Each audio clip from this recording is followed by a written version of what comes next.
കർത്താവിൽ പ്രിയ സഹോദരി സഹോദരന്മാരെ, നമ്മളിന്ന് ദൈവത്തിന്റെ ഉടമ്പടികളെ കുറിച്ചാണ് പഠിക്കുന്നത്. ദൈവം ഉടമ്പടി ചെയ്യുന്നവനും പാലിക്കുന്നവനും.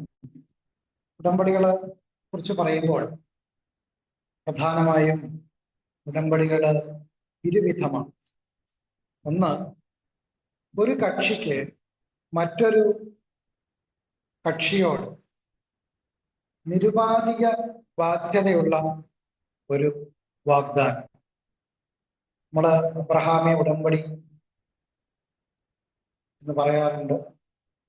അതുപോലെ തന്നെ അബ്രഹാമി വാഗ്ദത്വവും.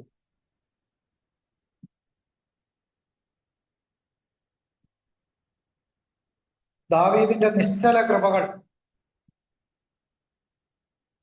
എന്ന് നമ്മൾ കേട്ടിട്ടുണ്ട്. ദാവീദ് എന്നുള്ള പേരിന്റെ അർത്ഥം പ്രിയങ്കരൻ എന്നാണ്. അത് ആ ദാവീദ് ക്രിസ്തു ഗണമാണ്. ഈ ഗണത്തിന് അവകാശപ്പെട്ട വാഗ്ദാനങ്ങൾ, അതാണ് ദാവീദിന്റെ നിശ്ചല കൃപകൾ എന്ന് പറയുന്നത്. അപ്പൊ ഈ ഒന്നാമത്തെ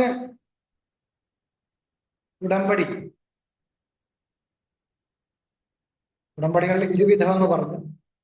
അതിലൊന്നാമത്തേത്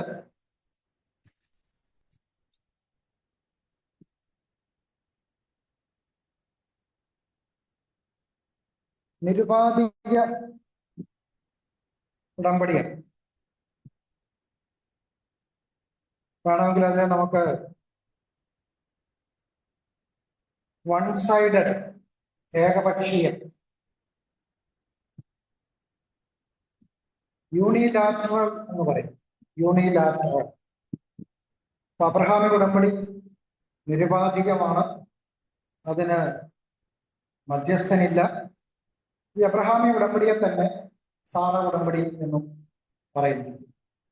രണ്ടാമത്തെ ടൈപ്പ് ഉടമ്പടി എന്ന് പറയുന്നത് ബൈലാറ്ററലാണ്, കണ്ടീഷണലാണ്, സ്വാഭാവികമാണ്.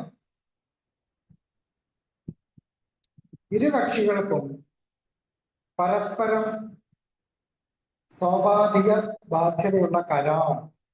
ന്യായപ്രമാണ ഉടമ്പടി, അതിനെ നമുക്ക് ന്യായപ്രമാണ ഉഭയസമ്മതം എന്ന് പറയാം.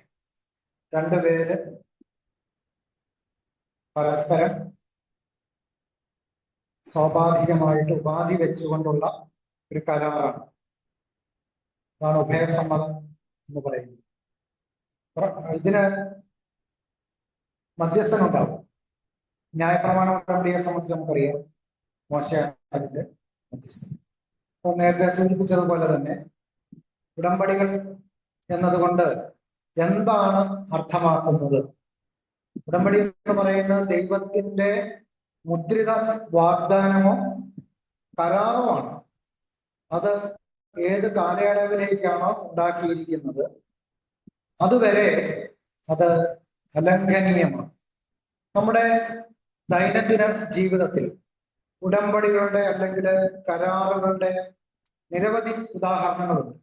ഒരുപക്ഷെ നമ്മുടെ മുന്നിലുള്ള ഏറ്റവും പ്രധാനപ്പെട്ട ഒരു ഉദാഹരണം, ഒരു പുരുഷനും സ്ത്രീയും തമ്മിൽ മരണം വരെ, മരണപര്യന്തം പരസ്പരം വിശ്വസ്തത പുലർത്തിക്കൊള്ളാം എന്ന് വാഗ്ദാനം ചെയ്യുന്ന വിവാഹ ഉടമ്പടിയാണ്. ആദ്യ ഉടമ്പടി എന്ന് നമുക്ക് പറയാവുന്നത് പ്രളയത്തിന് ശേഷം ദൈവം നോഹയുമായി ഉണ്ടാക്കിയത്. അതിനെക്കുറിച്ച് നേരത്തെ തന്നെ പറഞ്ഞിരുന്നു. ഉൽപ്പത്തി പുസ്തകം 6-ാം അധ്യായം 18-ാം വാക്യം.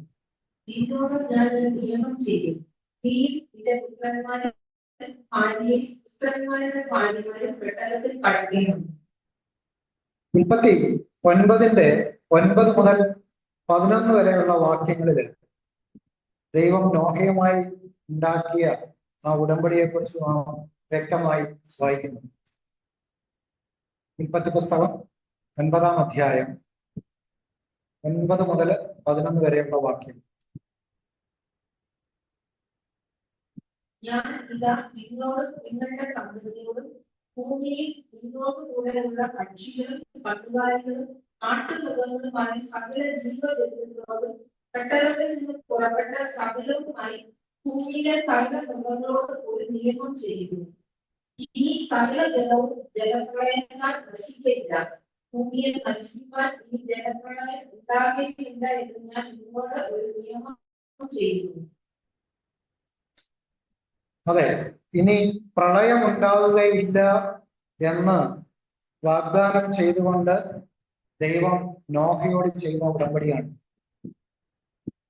ദൈവം ഈ ഉടമ്പടി പാലിച്ചു എന്ന് നിങ്ങളിപ്പോൾ കരുതുന്നുണ്ടോ?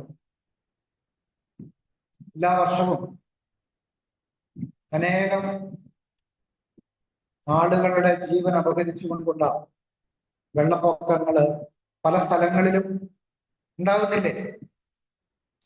ഇവിടെ ദൈവം നോഹയോട് ഇനി പ്രളയം ഉണ്ടാകുകയില്ല എന്ന് വാഗ്ദാനം ചെയ്തതല്ലേ? എന്നിട്ട് എന്ത് സംഭവിച്ചു? അപ്പൊ നമുക്ക് ആ തിരുവെഴുത്ത് സൂക്ഷ്മമായി ഒന്ന് പരിശോധിക്കാം. അതിലെ 11-ാമത്തെ വാക്യം, ഇനി സകല ജഡവും ജലപ്രളയത്താൽ നശിക്കുകയില്ല. ഭൂമിയെ നശിപ്പിക്കാൻ ഇനി ജലപ്രളയം ഉണ്ടാകുകയുമില്ല എന്ന് ഞാൻ നിങ്ങളോട് ഒരു നിയമം ഉടമ്പടി ചെയ്യുന്നു. നോഹയുടെ കാലത്തെ പോലെ സകല ജഡത്തെ നശിപ്പിക്കുന്ന മറ്റൊരു മഹാപ്രളയം അനുവദിക്കുകയില്ല എന്നതായിരുന്നു ദൈവത്തിന്റെ വാഗ്ദാനവും ഉടമ്പടി. പല സ്ഥലങ്ങളിലെയും ചെറിയ വെള്ളപ്പൊക്കങ്ങളെ കുറിച്ച് അവൻ ഒരിക്കലും സംസാരിച്ചിട്ടില്ല. ഇനി നമുക്ക് നമ്മുടെ സ്വർഗീയ പിതാവായ അദൃശ്യനായ മഹാദൈവത്തെ കുറിച്ച് ചില കാര്യങ്ങൾ കൂടുതലായി പഠിക്കാം. വെളിപ്പാട് പുസ്തകം 4-ാം അധ്യായം 3-ാം വാക്യം എന്ന് നോക്കാം. ഇരിക്കുന്നവൻ കാഴ്ചയ്ക്ക് സൂര്യകാന്തത്തോടും പത്മരാഗത്തോടും സദൃശ്യം. സിംഹാസനത്തിന്റെ ചുറ്റും കാഴ്ചയ്ക്ക് മഴകത്തോട് സദൃശ്യമായൊരു പച്ച വില്ല്. ഇപ്പൊ ഇവിടെ സിംഹാസനത്തിന് ചുറ്റും കാഴ്ചയ്ക്ക് മരതകത്തോട് സദൃശ്യമായൊരു മഴവില്ല്. നമുക്കറിയാം, വെളിപ്പാട് പുസ്തകം പ്രതീകങ്ങളുടെ, സിംബലുകളുടെ ഒരു പുസ്തകമാണ്.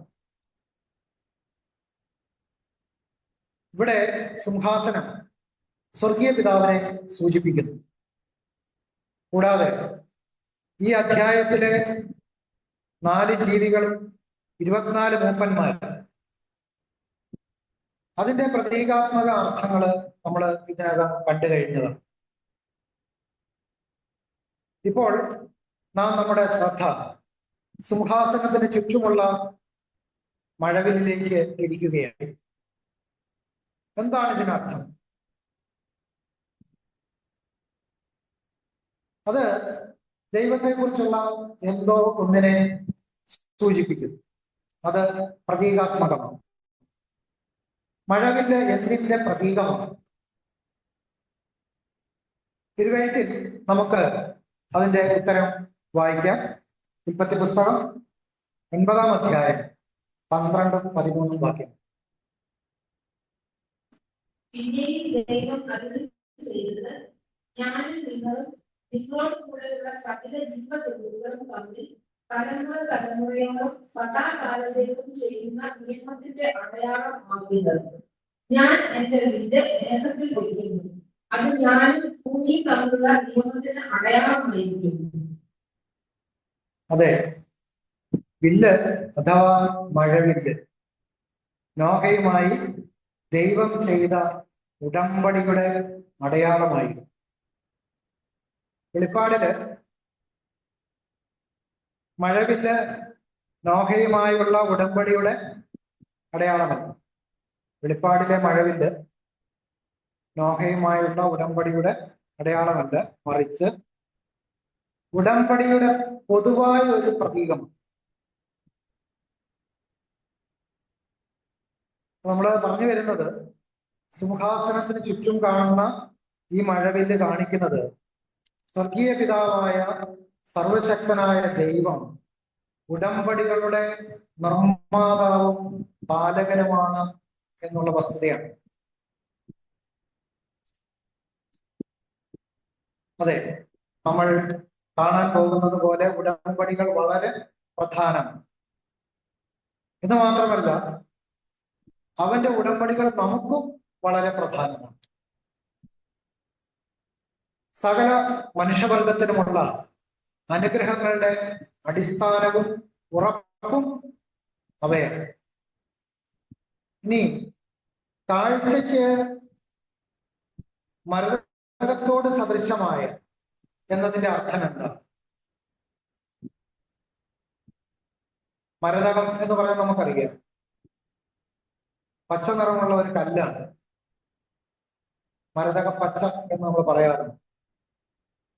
എമറാൾഡ് സ്റ്റോൺ, മരതകക്കല്ല്. പക്ഷേ മഴവില്ലിന് 7 നിറങ്ങളും. ഇംഗ്ലീഷില് വിബ്ജിയോ എന്നാണ് പറയാറ്. Violet, indigo, blue, green, yellow, orange, red. അതുകൊണ്ട് 7 നിറങ്ങളുള്ള മഴവില്ല് പച്ച നിറത്തിൽ കാണുന്നത് എങ്ങനെ? ഉത്തരം വളരെ ലളിതമാണ്. ആ മഴവില്ലിനെ പച്ച നിറമുള്ള സുതാര്യമായ കണ്ണാടിയിലൂടെ അല്ലെങ്കിൽ ലെൻസിലൂടെ നോക്കുമ്പോൾ മഴവില്ലിന് പച്ചയുടെ 7 വർണ്ണഭേദങ്ങൾ ഉണ്ടായിരിക്കും.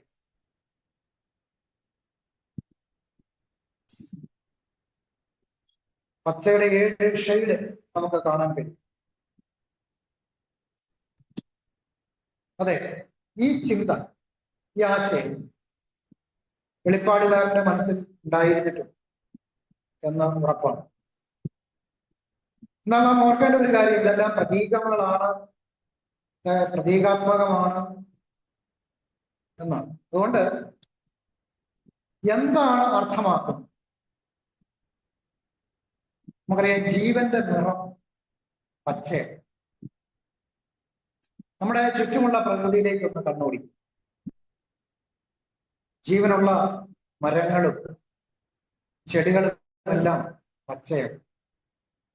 അങ്ങനെ സിംഹാസനത്തിന് ചുറ്റും കാഴ്ചയ്ക്ക് മരതകത്തോട് സദൃശമായ ഈ മഴവില്ല് ദൈവത്തിന്റെ എല്ലാ ഉടമ്പടികളും ജീവൻ നൽകാൻ രൂപകൽപ്പന ചെയ്തിട്ടുള്ളതാണെന്നുള്ള വസ്തുതയുടെ ചിത്രീകരണമാണ്.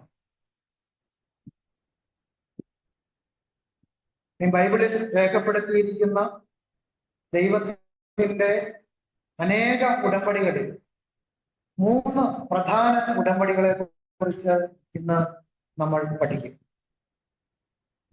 അവ ചുവടെ പറയുകയാണ്. ഒന്നാമത്തെ ഉടമ്പടി, അതിന്റെ വിശദാംശങ്ങൾ ഉൽപ്പത്തി പുസ്തകം 22-ാം അധ്യായം 15 മുതൽ 18 വരെയുള്ള വാക്യങ്ങളിൽ നമ്മൾ വായിക്കുന്നു. യഹോവയുടെ ദൂതൻ രണ്ടാമതും ആകാശത്ത് നിന്ന് അബ്രഹാമിനോട് വിളിച്ച് അരുളി ചെയ്തത്, നീ ഈ കാര്യം ചെയ്ത് നിന്റെ ഏകജാതനായ മകനെ തരുവാൻ മടിക്കായതുകൊണ്ട് ഞാൻ നിന്നെ ഐശ്വര്യമായി അനുഗ്രഹിക്കും. നിന്റെ സന്തതിയെ ആകാശത്തിലെ നക്ഷത്രങ്ങൾ പോലെയും കടൽക്കരയിലെ മണൽ പോലെയും അത്യന്തം വർദ്ധിപ്പിക്കും. നിന്റെ സന്തതി ശത്രുക്കളുടെ പട്ടണങ്ങളെ കൈവശമാക്കും. നീ എന്റെ വാക്ക് അനുസരിച്ചുകൊണ്ട് നിന്റെ സന്തതി മുഖാന്തരം ഭൂമിയിലുള്ള സകല ജാതികളും അനുഗ്രഹിക്കപ്പെടുമെന്ന് ഞാൻ എന്നെ കൊണ്ട് തന്നെ സത്യം ചെയ്തിരിക്കുന്നു എന്ന് യഹോവ അരുളി ചെയ്യുന്നു. നമ്മൾ വായിക്കുന്ന ഉൽപ്പത്തി പുസ്തകം 22-ാം അധ്യായം 15 മുതൽ 18 വരെയുള്ള വാക്യങ്ങളിലാണ്. ഇവിടെ ദൈവം തന്നെ കൊണ്ട് തന്നെ സത്യം ചെയ്യുകയാണ്. അതുകൊണ്ട് ഇതിനെ ആണയാൽ ഉറപ്പിക്കപ്പെട്ട നിയമം എന്നും പറയാറുണ്ട്. ഓത്ത് ബൗണ്ട് കവണന്റ്. ഇത് ആണയാൽ ഉറപ്പിക്കപ്പെട്ട മഹത്തായ അബ്രഹാമ്യ ഉടമ്പടി ദൈവകൽപ്പന അനുസരിച്ചതുകൊണ്ട് അബ്രഹാം തൻ്റെ ഏകജാതനായ പുത്രനെ ബലിയർപ്പിക്കാൻ പോകുമ്പോൾ മോറിയ മലയിൽ വെച്ച് ദൈവം അബ്രഹാമിനോട് ചെയ്ത ഉടമ്പടിയാണ്. ഇനി രണ്ടാമത്തെ ഉടമ്പടി, അതിന്റെ വിശദാംശങ്ങൾ നമ്മൾ പുറപ്പാട് പുസ്തകം 19-ാം അധ്യായം 3 മുതൽ 8 വരെയുള്ള വാക്യങ്ങളിൽ വായിക്കും. പുറപ്പാട് പുസ്തകം 19-ാം അധ്യായം 3 മുതൽ 8 വരെ. മോശ ദൈവത്തിന്റെ അടുക്കൽ കയറി ചെന്നു. യഹോവ പർവ്വതത്തിൽ നിന്ന് അവനോട് വിളിച്ച് കൽപ്പിച്ചത്, നീ യാക്കോബ് ഗൃഹത്തോട് പറയുകയും ഇസ്രായേൽ മക്കളോട് അറിയിക്കുകയും ചെയ്യേണ്ടതെന്നാൽ, ഞാൻ ഇസ്രായേലിനോട് ചെയ്തതും നിങ്ങളെ കഴുകന്മാരുടെ ചിറകിന്മേൽ വഹിച്ച് എന്റെ അടുക്കൽ വളർത്തിയതും നിങ്ങൾ കണ്ടുവല്ലോ. ആകയാൽ നിങ്ങൾ എന്റെ വാക്ക് കേട്ട് അനുസരിക്കുകയും എന്റെ നിയമം പ്രമാണിക്കുകയും ചെയ്താൽ നിങ്ങൾ എനിക്ക് സകല ജാതികളിൽ വെച്ച് പ്രത്യേക സമ്പത്തായിരിക്കും. ഭൂമിയൊക്കെ എനിക്കുള്ളതല്ലോ. നിങ്ങൾ എനിക്ക് ഒരു പുരോഹിത രാജ്യത്വവും വിശുദ്ധ ജനവുമാക്കും. ഇവ ഈ ഇസ്രായേൽ മക്കളോട് പറയേണ്ടുന്ന വചനങ്ങളാകുന്നു. മോശ വന്ന് ജനത്തിന്റെ മൂപ്പന്മാരെ വിളിച്ചു. യഹോവ തന്നോട് കൽപ്പിച്ച ഈ വചനങ്ങളൊക്കെയും അവരെ പറഞ്ഞു കേൾപ്പിച്ചു. യഹോവ കൽപ്പിച്ചതൊക്കെയും ഞങ്ങൾ ചെയ്യും എന്ന് ജനം ഉത്തരം പറഞ്ഞു. മോശ ജനത്തിന്റെ വാക്ക് യഹോവയുടെ സന്നിധിയിൽ ബോധിപ്പിച്ചു. ഇവിടെ മോശ എന്ന മധ്യസ്ഥൻ മുഖാന്തരം ദൈവം ഇസ്രായേലിന് നൽകിയ ഉടമ്പടി, ഇതിനെ ന്യായപ്രമാണ ഉടമ്പടി എന്നാണ് വിളിക്കുന്നത്. ന്യായപ്രമാണം, ഉഭയസമ്മതം എന്നും. ദൈവം ഈ ഉടമ്പടി ലോകത്തിലെ മറ്റ് ജനതകളുമായോ സങ്കീർത്തനം 147-ന്റെ 19-20 വാക്യങ്ങളിൽ വായിക്കുന്നത് പോലെ ക്രിസ്ത്യാനികളുമായോ ചെയ്തിട്ടില്ല. 147-ാം സങ്കീർത്തനം 19-20 വാക്യങ്ങൾ വായിക്കും. അവൻ യാക്കോബിന് തന്റെ വചനവും ഇസ്രായേലിന് തന്റെ ചട്ടങ്ങളും വിധികളും വെളിപ്പെടുത്തുന്നു. അങ്ങനെ യാതൊരു ജാതിക്കും അവൻ ചെയ്തിട്ടില്ല. അവന്റെ വിധികളെ അവർ അറിയിക്കുന്നില്ല. ഇപ്പൊ ലോകത്തിലെ മറ്റൊരു ജനതകളുമായോ മറ്റൊരു ജാതിയുമായോ ക്രിസ്ത്യാനികളോട് പോലുമോ ഉടമ്പടി ദൈവം ചെയ്തിട്ടില്ല. ഇനി മൂന്നാമത്തെ ഉടമ്പടിയിലേക്ക് പോവുകയാണ്. അതിന്റെ വിശദാംശങ്ങൾ നാം എബ്രായ ലേഖനം 8-ാം അധ്യായം 8 മുതൽ 12 വരെയുള്ള വാക്യങ്ങളിൽ വായിക്കുന്നു. എബ്രായ ലേഖനം 8-ാം അധ്യായം 8 മുതൽ 12 വരെ. എന്നാൽ അവൻ അവരെ ആക്ഷേപിച്ചുകൊണ്ട് അരുളി ചെയ്യുന്നത്, ഞാൻ ഇസ്രായേൽ ജനത്തോടും യഹൂദ ജനത്തോടും പുതിയൊരു നിയമം ചെയ്യുന്ന കാലം വരും എന്ന് കർത്താവിന്റെ അരുളപ്പാട്. ഞാൻ അവരുടെ പിതാക്കന്മാരെ കൈയിൽ പിടിച്ച് ഇസ്രായേൽ ദേശത്ത് നിന്ന് കൊണ്ടുവന്ന നാളിൽ ഞാൻ അവരോട് ചെയ്ത നിയമം പോലെ അല്ല. അവർ എന്റെ നിയമത്തിൽ നിലനിന്നില്ല. ഞാൻ അവരെ ആദരിച്ചതുമില്ല എന്ന് കർത്താവിന്റെ അരുളപ്പാട്. ഈ കാലം കഴിഞ്ഞ ശേഷം ഞാൻ ഇസ്രായേൽ ഗ്രഹത്തോട് ചെയ്യുവാനിരിക്കുന്ന നിയമം ഇങ്ങനെയാകുന്നു. ഞാൻ എന്റെ ന്യായപ്രമാണം അവരുടെ ഉള്ളിലാക്കി അവരുടെ ഹൃദയങ്ങളിൽ എഴുതും. ഞാൻ അവർക്ക് ദൈവമായി, അവർ എനിക്ക് ജനമായി ഇരിക്കും. ഇനി അവരിൽ ആരും തന്റെ കൂട്ടുകാരനെയും തന്റെ സഹോദരനെയും കർത്താവിനെ അറിയുക എന്ന് ഉപദേശിക്കുകയില്ല. അവർ ആപാലവൃദ്ധം എല്ലാവരും എന്നെ അറിയും. ഞാൻ അവരുടെ അകൃത്യങ്ങളെ കുറിച്ച് കരുണയുള്ളവനാകും. അവരുടെ പാപങ്ങളെ ഇനി ഓർത്തിയില്ല എന്ന കർത്താവിന്റെ അരുളപ്പാട്. നമുക്കറിയാം, ഈ വാക്യം പൗലോസ് അപ്പോസ്തലൻ ഉദ്ധരിച്ചിരിക്കുന്നത് യിരെമ്യാവിന്റെ പുസ്തകത്തിൽ നിന്നും. യിരെമ്യാ പ്രവചനം 31-ാം അധ്യായം 31 മുതൽ 34 വരെയുള്ള വാക്യങ്ങളുടെ ഉദ്ധരണിയാണ്. ആ വാക്യങ്ങൾ ഉദ്ധരിച്ചിരിക്കുകയാണ് എബ്രായ ലേഖനത്തിൽ.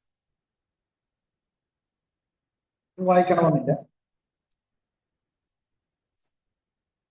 ഇത്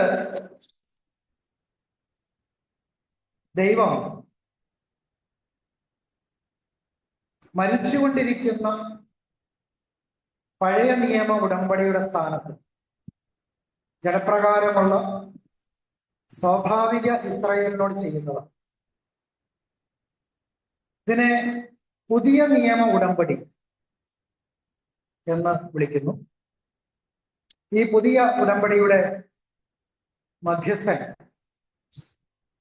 ഇസ്രായേലിന്റെ മശിഹയാണ്. മലാക്കി പ്രവചനം 3-ാം അധ്യായം 1-ാം വാക്യം.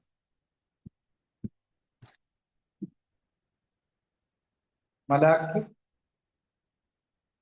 പ്രവചനം 3-ാം അധ്യായം 1-ാം വാക്യം. എനിക്ക് മുമ്പായി വഴി തിരുത്തേണ്ടതിന് ഞാൻ എന്റെ ദൂതനെ അയക്കുന്നു. നിങ്ങൾ അന്വേഷിക്കുന്ന കർത്താവും നിങ്ങൾ ഇഷ്ടപ്പെടുന്ന നിയമദൂതനുമായവൻ പെട്ടെന്ന് തന്റെ മന്ദിരത്തിലേക്ക് വരും. ഇതാ അവൻ വരുന്നു എന്ന് സൈന്യങ്ങളുടെ യഹോവ അരുളിച്ചെയ്യുന്നു. നിങ്ങൾ ഇഷ്ടപ്പെടുന്ന നിയമദൂതൻ, ഉടമ്പടിയുടെ ദൂതൻ ക്രിസ്തുവാണ്. ഈ മധ്യസ്ഥൻ മോശയേക്കാൾ വലിയവൻ. ഈ 3 ഉടമ്പടികളെ നമ്മളിവിടെ കണ്ടു കഴിഞ്ഞു. ഇനി നമുക്ക് അവയെ പ്രത്യേകമായിട്ട് പഠിക്കാം.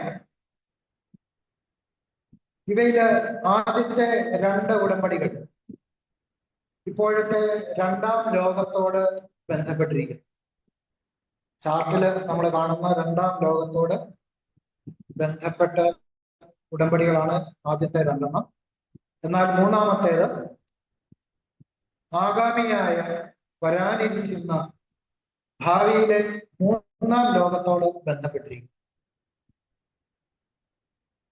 ആദ്യത്തെ ഉടമ്പടിയായ അബ്രഹാമ്യ ഉടമ്പടിയെ കുറിച്ച് നമുക്ക് പഠിക്കാം.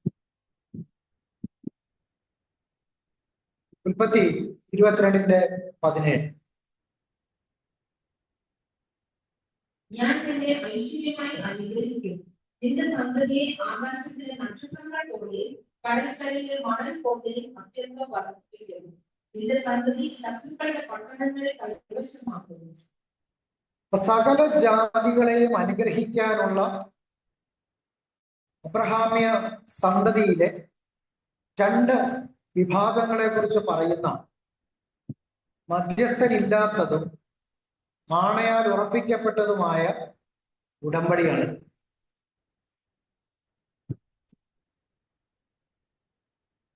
ദൈവം അബ്രഹാമിനോട് ചെയ്ത ഈ ഉടമ്പടി അബ്രഹാമ്യ ഉടമ്പടി എന്നാണ് പൊതുവിൽ അറിയപ്പെടുന്നത്. ഈ ഉടമ്പടി പ്രകാരം അബ്രഹാമിന് 2 വിഭാഗം അഥവാ ഇരുവിധ സന്തതികൾ അല്ലെങ്കിൽ മക്കൾ ഉണ്ടായിരിക്കുമെന്ന് വ്യക്തമാണ്. അബ്രഹാമിന്റെ ഈ 2 സന്തതികൾ ആരാണ് നമുക്ക് നോക്കാം. അതിൽ ആദ്യം നമ്മൾ കാണുന്നത് ആകാശത്തിലെ നക്ഷത്രങ്ങൾ പോലെ. അബ്രഹാമ്യ സന്തതി അഥവാ മക്കൾ എന്ന് ആദ്യം പരാമർശിക്കപ്പെടുന്ന വിഭാഗം ആകാശത്തിലെ നക്ഷത്രങ്ങൾ പോലെയുള്ളവരാണ്.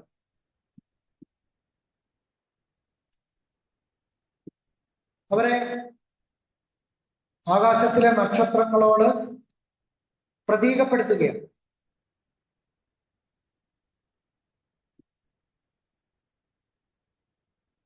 ആകാശത്തിലെ നക്ഷത്രങ്ങളായി പ്രതീകപ്പെടുത്തുന്നു.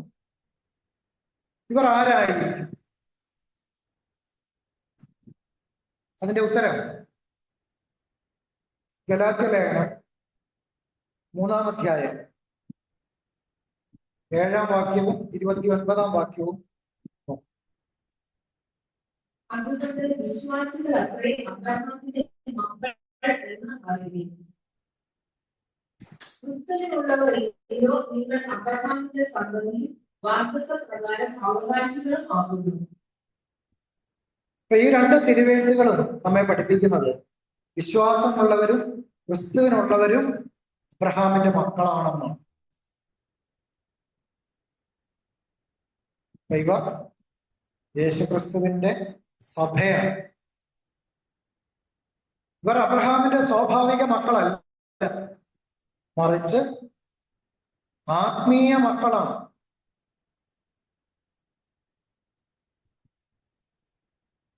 കാരണം ഈ സന്തതിയെക്കുറിച്ചോ ആകാശത്തിലെ നക്ഷത്രങ്ങൾ എന്ന വിഭാഗത്തെക്കുറിച്ചോ നാം വായിക്കുന്നത് ഗലാത്യർ 3:16. എന്നാൽ അബ്രഹാമിന് അവന്റെ സന്തതിക്ക് വാഗ്ദത്തങ്ങൾ ലഭിച്ചു. സന്തതികൾക്കും എന്ന് അനേകരെ കുറിച്ചല്ല, നിന്റെ സന്തതിക്ക് എന്ന് ഏകനെ കുറിച്ച് അത്രേ പറയുന്നത്. അത് ക്രിസ്തു തന്നെ. അതെ, ഈ സന്തതി അഥവാ ആകാശത്തിലെ നക്ഷത്രങ്ങൾ ക്രിസ്തു ഗണമാണ്. വെളിപ്പാട് 14-ാം അധ്യായം 1-ാം വാക്യത്തില് നാം വ്യക്തമായി വായിക്കുന്നത് പോലെ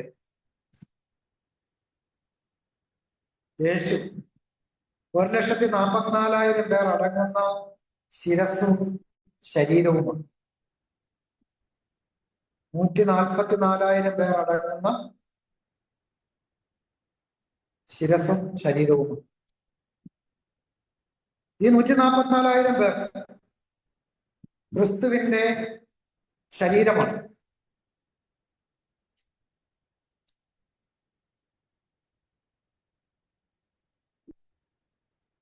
പതിനാലാം അധ്യായം 1-ാം വാക്യം. പിന്നെ ഞാൻ സീയോൻ മലയിൽ ഞാനും അവനോട് കൂടെ നിർത്തി അവന്റെ നാമവും പിതാവിന്റെ നാമവും എഴുതിയിരിക്കുന്ന 144,000 പേര് നിൽക്കുന്നത് കണ്ടു. ഈ 144,000 പേര് അവർ തങ്ങളുടെ ശിരസ്സായ കർത്താവായ യേശുക്രിസ്തുവിനോടൊപ്പം നീതി വസിക്കുന്ന പുതിയ ആകാശം അഥവാ 3-ാം ലോകത്തിലെ അദൃശ്യമായ പുതിയ ആത്മീയ ഭരണത്തിന് രൂപം കൊടുക്കും. പത്രോസിന്റെ 2-ാം ലേഖനം 3-ാം അധ്യായം 13-ാം വാക്യം.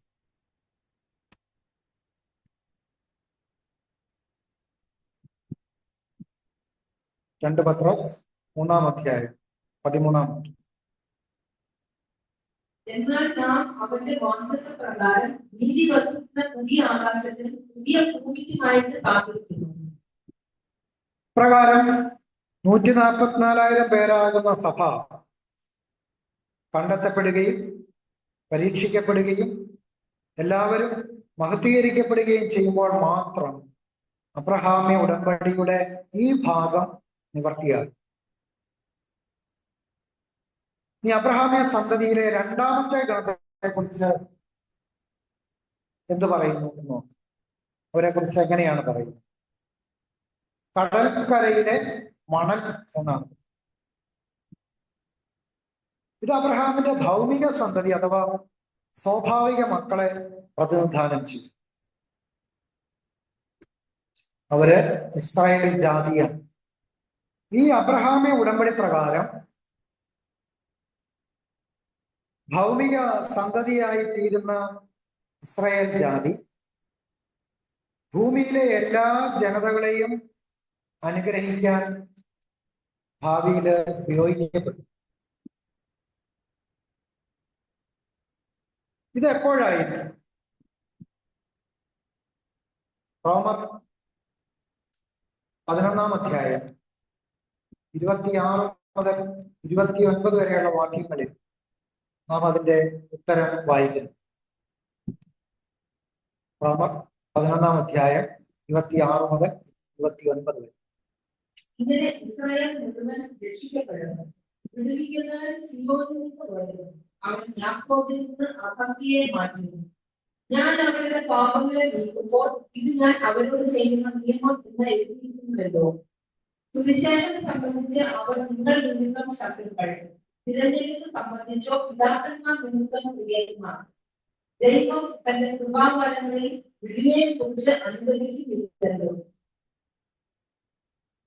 ഇന്ന് ഇസ്രായേൽ മുഴുവൻ രക്ഷിക്കപ്പെടുകയും അവരുടെ ഹൃദയദൃഷ്ടി തുറക്കപ്പെടുകയും ചെയ്യും എന്നാണ് 11:25 നാം വായിക്കുന്നത് പോലെ ഇത് സഭയുടെ പൂർത്തീകരണത്തിന് ശേഷമായി. 11:25 സഹോദരന്മാരെ, നിങ്ങൾ ബുദ്ധിമാന്മാരെന്ന് നിങ്ങൾക്ക് തന്നെ തോന്നാതിരിക്കാൻ ഈ രഹസ്യം അറിയാതിരിക്കരുത് എന്ന് ഞാൻ ആഗ്രഹിക്കുന്നു. ജാതികളുടെ പൂർണ്ണ സംഖ്യ ചെയ്യുമ്പോഴും ഇസ്രായേലിന് അംശമായി കാഠിന്യം ഭവിച്ചിരിക്കുന്നു. ഇവിടെ ഇസ്രായേൽ യേശുവിനെ തങ്ങളുടെ മശിഹയായി തിരിച്ചറിയാൻ കഴിയാത്ത ഈ അന്ധത ജാതികളുടെ പൂർണ്ണസംഖ്യ ചേരുവോളം, അഥവാ 144,000 പേർ പൂർത്തിയാകുന്നത് വരെ തുടരും. അപ്പൊ സഭയുടെ പൂർത്തീകരണത്തിന് ശേഷം മാത്രമായിരിക്കും ഇസ്രായേൽ മുഴുവൻ രക്ഷിക്കപ്പെടുക. അന്നാണ് അവരുടെ ഹൃദയദൃഷ്ടി തുറക്കപ്പെടുക. പിന്നീട് ആത്മീയ സന്തതി പൂർണ്ണമാകുകയും ഭൗമിക സന്തതി തയ്യാറാക്കപ്പെടുകയും ചെയ്ത ശേഷം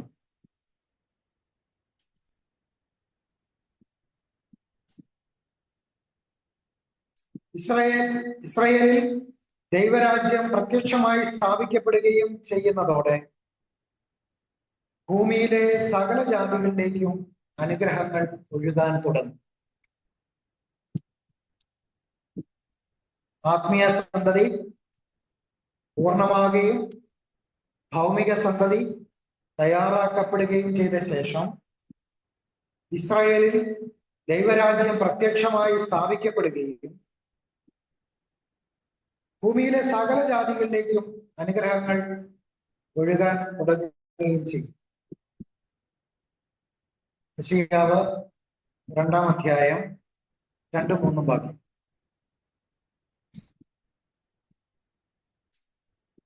അന്ത്യകാലത്ത് യഹോവയുടെ ആലയത്തിലുള്ള പർവ്വതങ്ങളുടെ ശിഖരത്തിൽ സ്ഥാപിതവും കുന്നുകൾക്ക് മീതെ ഉന്നതവുമായിരിക്കുന്നു. സകല ജാതികളും അതിലേക്ക് ഒഴുകിച്ചെല്ലുന്നു. അനേക വംശങ്ങളും ചെന്ന് വരുവിൻ, നമുക്ക് യഹോവയുടെ പർവ്വതത്തിലേക്ക്, യാക്കോബിൻ ദൈവത്തിന്റെ ആലയത്തിലേക്ക് കയറി ചെല്ലാം.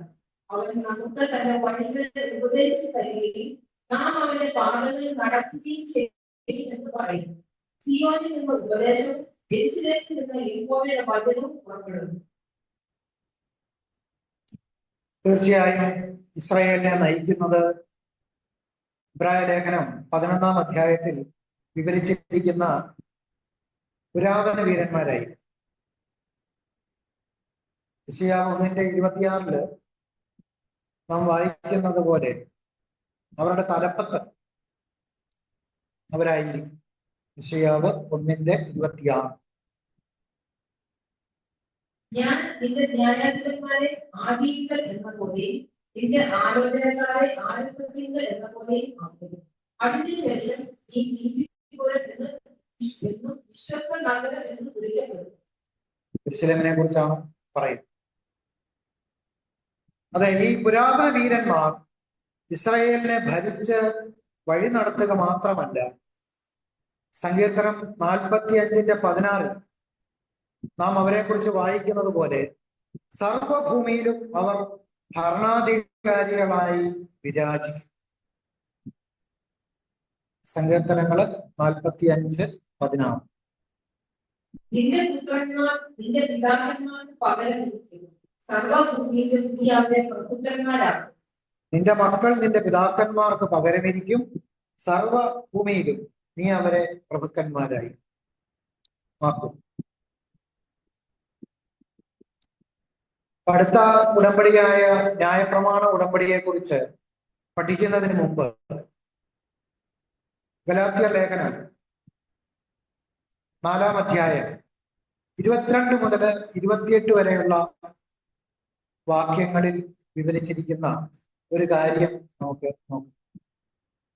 ഗലാത്യ ലേഖനം 4-ാം അധ്യായം 22 മുതൽ 28 വരെ. അബ്രഹാമിന് 2 പുത്രന്മാരുണ്ടായിരുന്നു. ഒരുവൻ ദാസി പ്രസവിച്ചവൻ, ഒരുവൻ സ്വതന്ത്രം പ്രസവിച്ചവൻ എന്ന് എഴുതിയിരിക്കുന്നുവല്ലോ. ദാസിയുടെ മകൻ ജഡപ്രകാരവും സ്വതന്ത്രന്റെ മകനും വാഗ്ദത്തത്താലും ജനിച്ചിരുന്നു.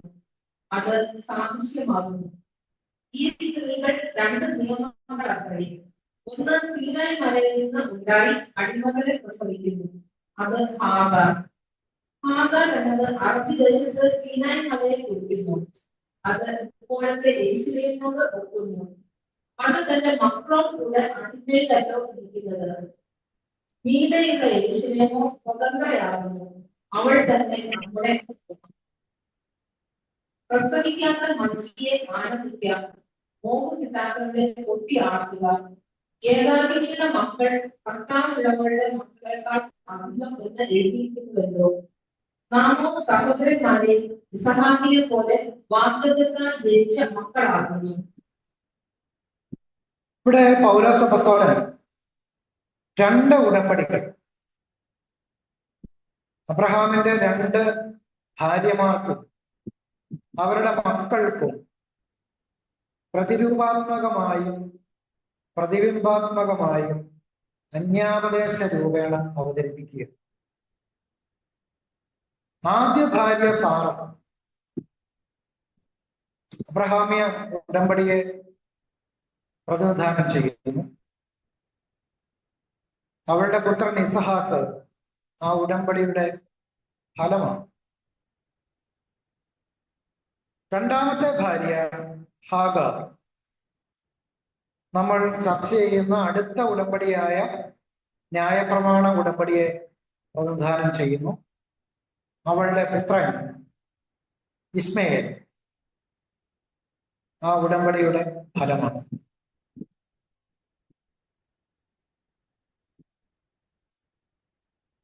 അബ്രഹാമിന്റെ ഈ 2 ഭാര്യമാരിലൂടെയുള്ള മക്കൾ ഈ 2 ഉടമ്പടികളുടെ ഫലത്തെയാണ് കാണിക്കുന്നത്.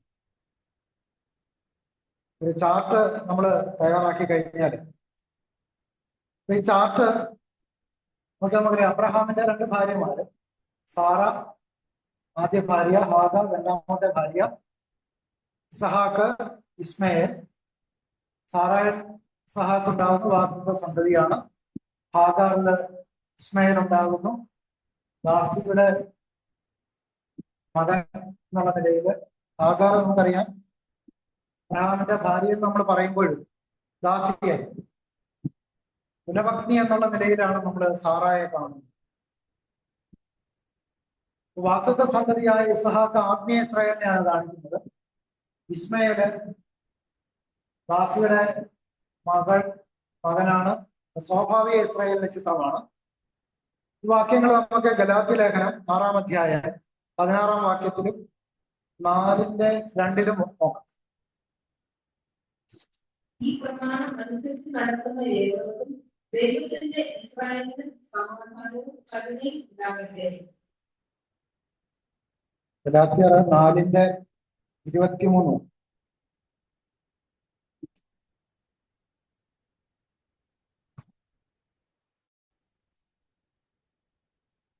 ദാസിയുടെ മകൻ ജഡപ്രകാരവും സ്വതന്ത്രയുടെ മകനും വാഗ്ദത്തത്താലും ജനിച്ചിരുന്നു. ഇത് സാദൃശ്യമാകുന്നു. നമുക്ക് ന്യായപ്രമാണ ഉടമ്പടിയെ കുറിച്ച് പഠിക്കാം. നാം ഇന്ന് പഠിക്കാൻ പോകുന്ന ദൈവത്തിന്റെ 2ാമത്തെ ഉടമ്പടിയാണ്. ഈ ഉടമ്പടി സീനായി പർവ്വതത്തിൽ വെച്ച് മോശയ്ക്ക് നൽകപ്പെട്ടതാണ്. അതില് ലേവ്യ പുസ്തകത്തിലും ആവർത്തന പുസ്തകത്തിലും പട്ടികപ്പെടുത്തിയിരിക്കുന്ന 3600 എണ്ണം വരുന്ന നിയമങ്ങളും 10 കൽപ്പനകളും ഉൾപ്പെടുന്നു.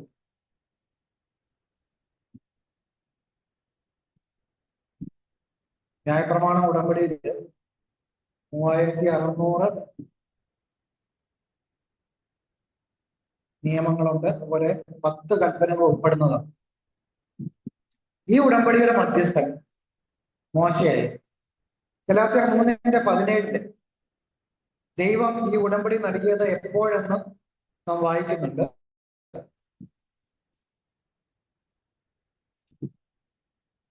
ഞാൻ പറയുന്നതിന്റെ താല്പര്യം 430 ആണ്ട് കഴിഞ്ഞിട്ടുണ്ടായ ന്യായപ്രമാണം വാഗ്ദത്തത്തെ നീക്കുവാൻ തക്കവണ്ണം അത് ദൈവം മുമ്പ് ഉറപ്പാക്കിയ നിയമത്തെ ദുർബലമാക്കുന്നില്ല. ഇവിടെ രണ്ട് നിയമത്തെ കുറിച്ച് പറയുന്നുണ്ട്. ഈ ന്യായപ്രമാണ ഉടമ്പടി അബ്രഹാമിയ ഉടമ്പടിയിൽ നിന്ന് വേറിട്ടതും പിന്നീട് നൽകപ്പെട്ടതുമാണ്. അബ്രഹാമിയ ഉടമ്പടിയായിരുന്നു ആദ്യത്തെ ഉടമ്പടി. ന്യായപ്രമാണ ഉടമ്പടി പിന്നീട് കൂട്ടിച്ചേർത്തു. ഏതാണ്ട് 430 വർഷങ്ങൾക്ക് ശേഷമാണ് ന്യായപ്രമാണ ഉടമ്പടി ഉണ്ടാകുന്നത്. അബ്രഹാമിയ ഉടമ്പടിക്ക് 430 വർഷങ്ങൾക്ക് ശേഷം. ലേവ്യ പുസ്തകം 18:5 നാം വായിക്കുന്നത് പോലെ ഇസ്രായേലിന് നൽകിയ ഈ ന്യായപ്രമാണ ഉടമ്പടി അത് പൂർണ്ണമായി പാലിക്കാൻ കഴിയുന്ന എല്ലാവർക്കും ജീവന്റെ ഒരു വാഗ്ദാനമായി. ലേവ്യ പുസ്തകം 18-ാം അധ്യായം 5-ാം വാക്യം. ആകയാൽ എന്റെ ചട്ടങ്ങളും ന്യായങ്ങളും നിങ്ങൾ പ്രമാണിക്കണം. അവയെ ചെയ്യുന്ന മനുഷ്യൻ അവയാൽ ജീവിക്കും. ഞാൻ യഹോവയാകുന്നു. അപ്പൊ ജീവന്റെ വാഗ്ദാനമുള്ളതായിരുന്നു ന്യായപ്രമാണ ഉടമ്പടി. അതാരെങ്കിലും പൂർണ്ണമായി പാലിച്ചാൽ അവർക്ക് ജീവിക്കാമായി. എന്നാൽ യാക്കോബ് 2:10 നാം വായിക്കുന്നത് പോലെ പൂർണ്ണമായ ന്യായപ്രമാണം പാലിക്കാൻ കഴിയാത്തതിനാൽ ഇസ്രായേലിൽ ആർക്കും ജീവന്റെ ഈ വാഗ്ദാനം നേടിയെടുക്കാൻ കഴിഞ്ഞില്ല. യാക്കോബ് 2:10. ഒരുത്തൻ ന്യായപ്രമാണം മുഴുവനും അനുസരിച്ച് നടന്നിട്ട് ഒന്നിൽ തെറ്റിയാൽ അവൻ സകലത്തിൽ കുറ്റക്കാരനായി തീർന്നു. ഇതേ കാര്യത്തെക്കുറിച്ച് അപ്പോസ്തലനായ പൗലോസ് ഗലാത്യ ലേഖനം 3-ാം അധ്യായം 11-ാം വാക്യത്തിൽ പറയുന്നു. എന്നാൽ ന്യായപ്രമാണത്താൽ ആരും ദൈവസന്നിധിയിൽ നീതീകരിക്കപ്പെടുന്നില്ല എന്നത് സ്പഷ്ടം. നീതിമാൻ വിശ്വാസത്താൽ ജീവിക്കും എന്നല്ലോ ഉള്ളത്. എന്തുകൊണ്ട് പൂർണ്ണ ന്യായപ്രമാണം ഇസ്രായേലിയർക്ക് പൂർണ്ണമായി പാലിക്കാൻ കഴിയുമായിരുന്നില്ലെന്നും അങ്ങനെ ദൈവമുമ്പാകെ നീതീകരിക്കാൻ പൂർണ്ണരാകാൻ കഴിയുമായിരുന്നില്ലെന്നുമുള്ള അതേ കാര്യം ഇവിടെ അപ്പോസ്തലനായ പൗലോസ് പറയുകയാണ്. അപ്പൊ അബ്രഹാമ്യ ഉടമ്പടിയിലുള്ള വിശ്വാസത്താൽ ന്യായപ്രമാണ ഉടമ്പടിയുടെ കീഴിലല്ലാത്ത ആത്മീയ ഇസ്രായേലിന് വരുന്ന കൃപയെക്കുറിച്ച് അപ്പോസ്തലനായ പൗലോസ് തുടർന്ന് പറയുന്നു. ഈ എല്ലാ ബോധ്യങ്ങളും നമ്മെ പ്രധാനപ്പെട്ട ഒരു ചോദ്യത്തിലേക്ക് നയിക്കുന്നു. ഗലാത്യർ 3:19 നോക്കാം. എന്നാൽ ന്യായപ്രമാണം എന്തിന്? വാഗ്ദത്തം ലഭിച്ച സന്തതി വരുവോളം അത് ലംഘനങ്ങൾ നിമിത്തം കൂട്ടിച്ചേർത്തതും ദൂതന്മാർ മുഖാന്തരം മധ്യസ്ഥന്റെ കയ്യിൽ ഏൽപ്പിച്ചതും അത്രേ. അപ്പോൾ ഈ നിയമത്തിന്റെ ന്യായപ്രമാണ ഉടമ്പടിയുടെ ഉദ്ദേശ്യം എന്തായിരുന്നു? എന്റെ ഉത്തരം 2 വിധമാണ്. ഒന്ന്, വാഗ്ദത്തം ചെയ്യപ്പെട്ട സന്തതി വരുന്നത് വരെ ലംഘനങ്ങൾ നിമിത്തം അത് കൂട്ടിച്ചേർക്കപ്പെട്ടു. വാഗ്ദത്തം ചെയ്യപ്പെട്ട സന്തതി എന്ന് പറയുന്നത് ക്രിസ്തുവാണ്. ക്രിസ്തു വരുന്നത് വരെ അത് ലംഘനങ്ങൾ നിമിത്തം കൂട്ടിച്ചേർക്കപ്പെട്ടു. ഇസ്രായേലില് അതിവേഗം വർദ്ധിച്ചുകൊണ്ടിരുന്ന പാപത്തെ തിരിച്ചറിയുന്നതിനും ശാസിക്കുന്നതിനും 3600 നിയമങ്ങൾ സഹായകമായി. ചെയ്യരുതാത്തതെല്ലാം ആ ഒരു കൽപ്പനയുണ്ട്, ചെയ്യരുത്. അത് പാപാവസ്ഥ കുറയ്ക്കാൻ ഒരു പരിധി വരെ സഹായിച്ചു.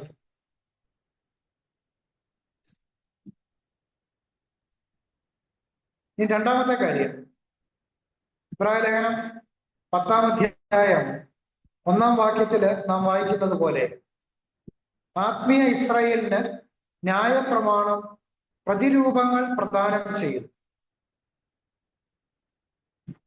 ഇബ്രായർ 10:1. ന്യായപ്രമാണം വരുവാനുള്ള നന്മകളുടെ നിഴലല്ലാതെ ആദ്യങ്ങളുടെ സാക്ഷ്യം സ്വരൂപമല്ലായക കൊണ്ട് ആണ്ടുപോകും ഇടമില്ലാതെ കഴിച്ചു വരുന്ന അതേ യാഗങ്ങളാൽ അടുത്തു വരുന്നവർക്ക് സർവ്വപൂർത്തി വരുത്തുവാൻ ഒരു നാളും കഴിവുള്ളതല്ല. ഇവിടെ പറയുന്നത് ന്യായപ്രമാണം ആത്മീയ ഇസ്രായേലാകുന്ന സഭയ്ക്ക് വലിയ സത്യങ്ങൾ ഉപദേശിക്കുന്ന നിഴലുകളും പ്രതിരൂപങ്ങളും കൊണ്ട് നിറഞ്ഞതാണ്. നമുക്ക് കാണാൻ കഴിയുന്ന ചില ഉദാഹരണങ്ങൾ പുറപ്പാട് പുസ്തകം 12-ാം അധ്യായത്തിൽ രേഖപ്പെടുത്തിയിരിക്കുന്ന ഇസ്രായേലിന് ലഭിച്ച ആദ്യത്തെ ന്യായപ്രമാണമായ പെസഹ നിയമമാണ്. ഈ പെസഹയും അതിന്റെ ചട്ടങ്ങളും ക്രിസ്ത്യാനികൾക്ക് വളരെ വിശേഷപ്പെട്ട പാഠങ്ങൾ ഉൾക്കൊള്ളുന്നതാണ്. 1 കൊരിന്ത്യർ 5-ാം അധ്യായം 7-ാം വാക്യത്തിൽ അപ്പോസ്തലനായ പൗലോസ് നമ്മെ പഠിപ്പിക്കുന്നത് പെസഹ കുഞ്ഞാടിന് ഒരു പ്രത്യേക പ്രാതിനിധ്യം വഹിക്കാനുണ്ടായിരുന്നു എന്നുള്ളതാണ്. 1 കൊരിന്ത്യർ 5:7. നിങ്ങൾ കൂട്ടില്ലാത്തവരായിരിക്കാൻ തക്കവണ്ണം പുതിയ കുന്തമാകേണ്ടതിന് പഴയ കുടിമാവിനെ നീക്കി കളയുന്നു. നമ്മുടെ പെസഹ കുഞ്ഞാടും അറുക്കപ്പെട്ടിരിക്കുന്നു, ക്രിസ്തു തന്നെ. അപ്പൊ ആ പ്രാതിനിധ്യം എന്താണ്? പെസഹ കുഞ്ഞാട് നമ്മുടെ കർത്താവ് യേശു ക്രിസ്തുവിനെ പ്രതിനിധാനം ചെയ്തു. പിന്നെ നമ്മൾ കാണുന്ന ഒന്ന് ന്യായപ്രമാണ നിയമത്തില് യോവേൽ നിയമമാണ്. ജൂബിലി 50-ാം വർഷം. അത് യഥാർത്ഥത്തിൽ വിമോചനത്തിന്റെയും സകലത്തിന്റെയും യഥാസ്ഥാപന കാലത്തിന്റെയും പ്രതിരൂപാത്മക ചിത്രീകരണമാണ്. ഭൂമിയിലെ ദൈവരാജ്യത്തിൽ ക്രിസ്തുവിന്റെ 1000 വർഷത്തെ വാഴ്ചയുടെ പ്രതിരൂപാത്മക ചിത്രീകരണമാണ് യോവേൽ നിയമം എന്ന് പറയുന്നത്. അത് വിമോചനത്തിൻ്റെതാണ്, സകലത്തിന്റെയും യഥാസ്ഥാപനത്തിന്റെയുമാണ്. അപ്പോസ്തല പ്രവൃത്തികൾ 3-ാം അധ്യായം 21-ാം വാക്യം. ദൈവം ലോകാരംഭം മുതൽ തന്റെ വിശുദ്ധ പ്രവാചകന്മാർ മുഖാന്തരം അരുളി ചെയ്തത് ഒക്കെയും യഥാസ്ഥാനത്താകുന്ന കാലം വരുമ്പോഴും സ്വർഗം അവനെ കൈക്കൊള്ളേണ്ടതാണ്. അങ്ങനെ ഈ ന്യായപ്രമാണ ഉടമ്പടി ഇസ്രായേലിന് ജീവൻ നൽകുന്നതിൽ പരാജയപ്പെട്ടെങ്കിലും നാം വായിക്കുന്നത് പോലെ ചിലരെ ക്രിസ്തുവിലേക്ക് നയിക്കാൻ അത് സഹായിച്ചു. ഗലാത്യ ലേഖനം 3-ാം അധ്യായം 24-ാം വാക്യം.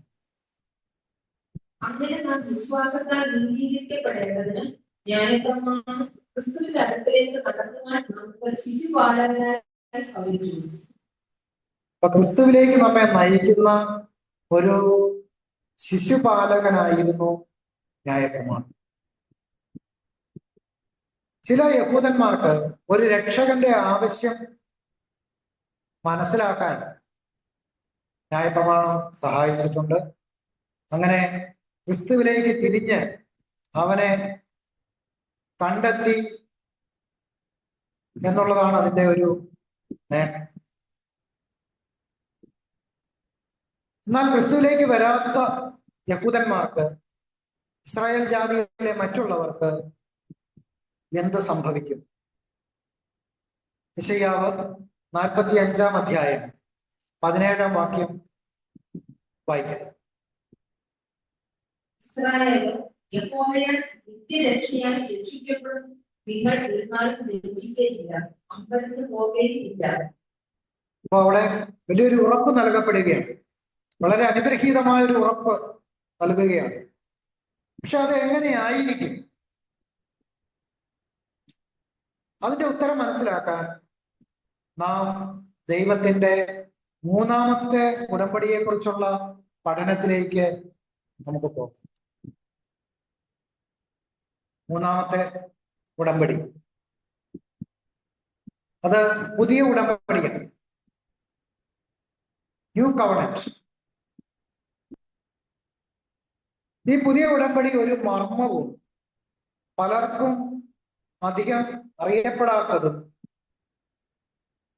ചിലർ തെറ്റിദ്ധരിച്ചിട്ടുള്ളതുമാണ്.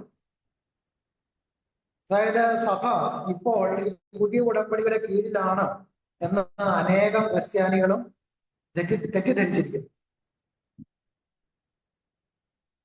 അതുകൊണ്ട് തന്നെ അവർക്ക് അതൊരു മർമ്മമായിട്ട് നിൽക്കുകയാണ്. ഈ ഉടമ്പടിയെ കുറിച്ച് പലർക്കും അറിയുകയുമില്ല.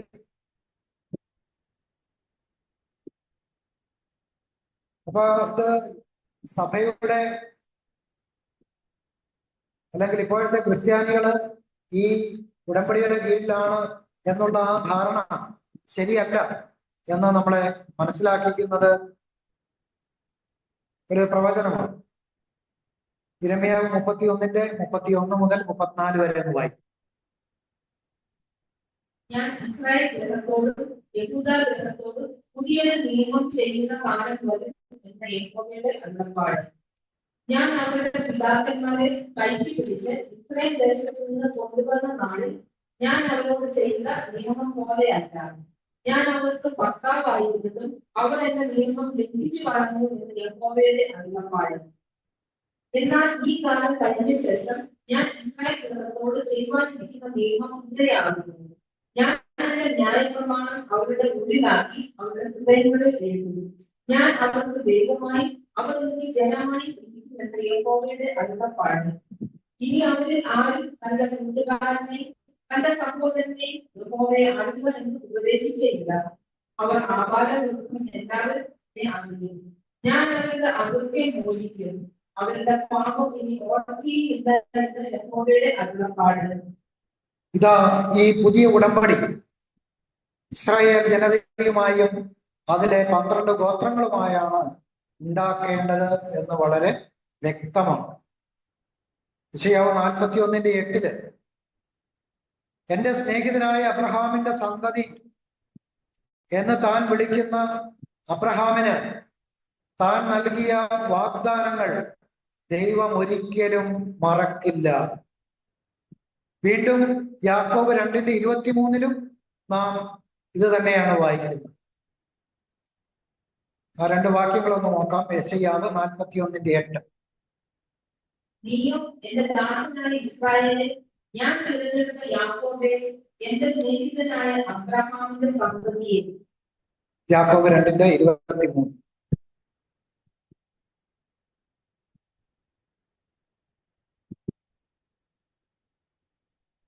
അബ്രഹാം ദൈവത്തെ വിശ്വസിക്കുകയും അത് അവന് നീതിയായി കണക്കിടുകയും ചെയ്തു എന്നുള്ള തിരുവെഴുത്ത് നിവർത്തിയായി അവൻ ദൈവത്തിന്റെ സ്നേഹിതൻ എന്ന് പേർ പ്രാപിച്ചു. ദൈവം ചെയ്ത ആണ പോലെ അവനായി എല്ലാ ഇസ്രായേലിനെയും തീർച്ചയായും രക്ഷിക്കും. ദൈവം അബ്രഹാമിന് നൽകിയ വാഗ്ദാനങ്ങൾ ദൈവം ഒരിക്കലും മറക്കുകയില്ല. എന്നാൽ ദൈവം ഇത് എങ്ങനെയാണ് ചെയ്യുക?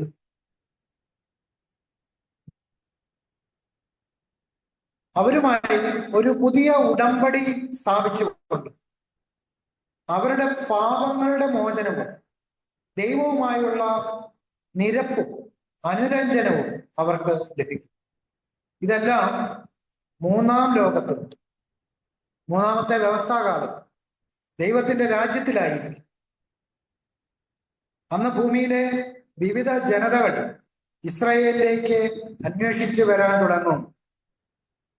സെക്കറിയാവ് 8:20 മുതൽ 23 വരെയുള്ള വാക്യങ്ങളിൽ നാം അത് വായിക്കുന്നു.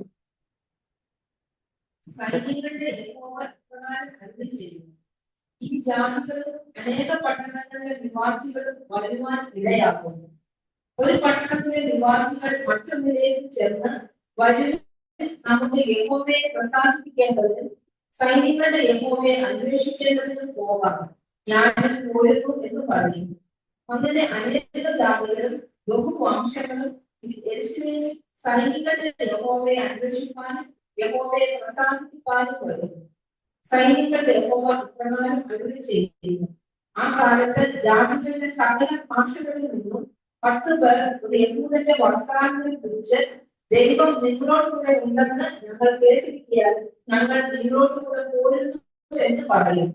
സെക്കരിയാവ് 8-ന്റെ 20 മുതൽ 23 വരെയുള്ള വാക്യങ്ങളിൽ നമ്മൾ വായിക്കുന്നത് ഇസ്രായേലിലേക്ക് യഹോവയെ അന്വേഷിച്ചുകൊണ്ട് ഭൂമിയിലെ എല്ലാ ജനതകളും പുതിയ ഉടമ്പടിயின் കീഴിൽ വരും എന്നാണ്. അത് ആരും നിർബന്ധിച്ചിട്ടില്ല, അവരുടെ താല്പര്യപ്രകാരമായിരിക്കും, സ്വമേധയ അവര് ആ പുതിയ ഉടമ്പടി തിരഞ്ഞെടുക്കും. യെശയ്യാവ് 2:3 നാം ഇത് വായിക്കുന്നുണ്ട്. ആ വാക്കുകൾ കൂടി ശ്രദ്ധിക്കുക.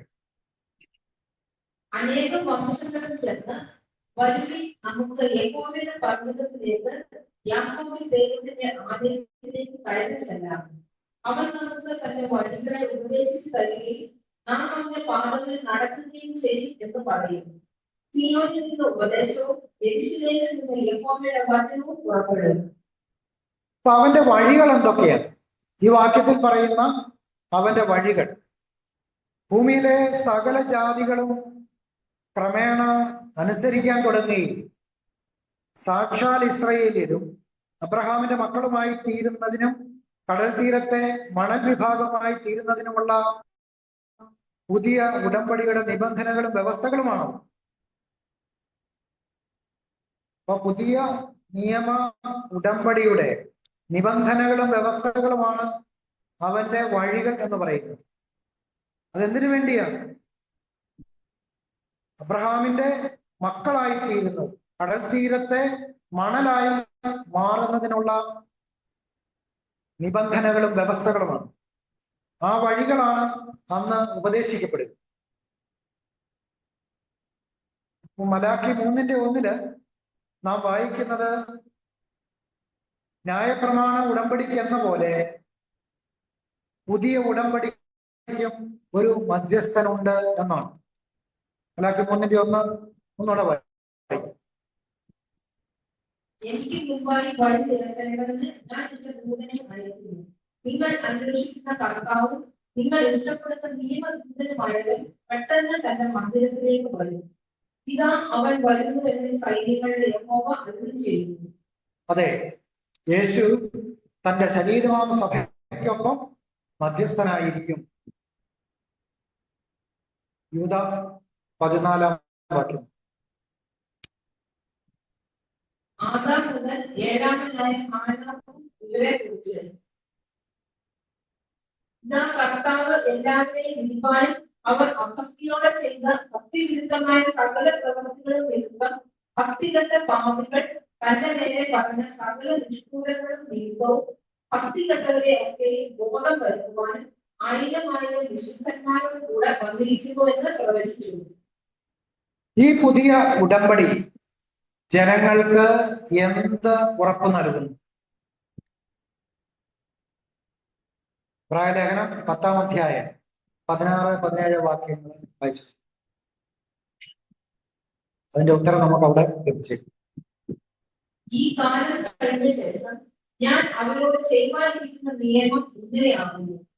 എന്റെ ന്യായപ്രമാണം അവരുടെ ഉള്ളിലാക്കി അവരുടെ ഹൃദയങ്ങളിൽ എഴുതും എന്ന കർത്താവിന്റെ അരുളപ്പാട് എന്ന് അരുളി ചെയ്ത ശേഷം അവരുടെ പാപങ്ങളെയും അകൃത്യങ്ങളെയും ഞാൻ ഇനി ഓർക്കയില്ല എന്ന് അരുളി ചെയ്യുന്നു.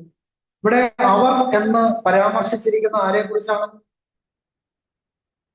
ഇവിടെ ദൈവം ഇസ്രായേലുമായി ഉണ്ടാക്കുന്ന പുതിയ ഉടമ്പടിയെ കുറിച്ചാണ് പറയുന്നത്.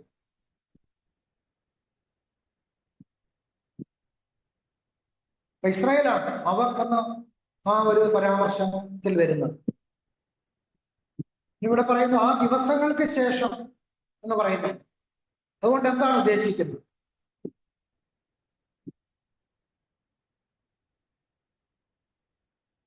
നിങ്ങളുടെ ഭവനം നിങ്ങൾക്ക് ശൂന്യമായി തീരും, ശൂന്യമായി വിടപ്പെടും. മത്തായി 23:28 നമ്മൾ വായിക്കുന്നു.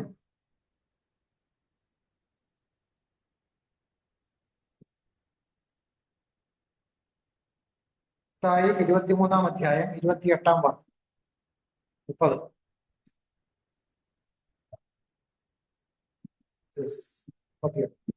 നിങ്ങളുടെ ഭവനം ശൂന്യമായി തീരും. മത്തായി 23:38.